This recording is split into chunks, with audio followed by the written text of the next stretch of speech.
Bienvenue à toutes et à tous sur Médien TV pour votre série Le Mondial Sacrée Histoire, votre rendez-vous dédié à la plus grande compétition du football mondial. Pour ce premier épisode, cap sur l'Uruguay, berceau de la toute première édition de la Coupe du Monde de la FIFA en 1930. Désignée hôte sans concurrence, l'Uruguay s'impose alors comme une nation pionnière du ballon rond.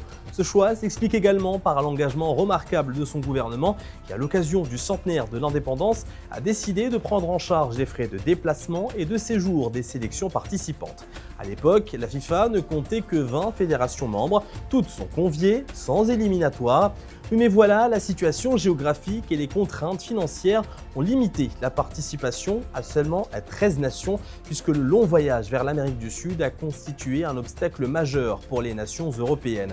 L'intervention décisive de Jules Rimet, président de la FIFA à l'époque, a permis néanmoins de convaincre 4 sélections du vieux continent de relever le défi. La Belgique, la France, la Roumanie et la Yougoslavie.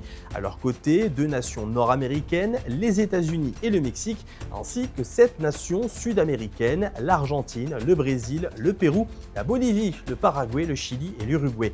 Répartis en 4 groupes, les équipes s'affrontent dans un format où seul le premier accède aux demi-finales. Le tournoi débute avec 2 rencontres disputées simultanément. La France s'impose face au Mexique sur le score de 4-1, marquant ainsi l'histoire grâce à Lucien Laurent, auteur du tout premier but de la Coupe du Monde. Dans le même temps, les États-Unis dominent la Belgique par 3-0.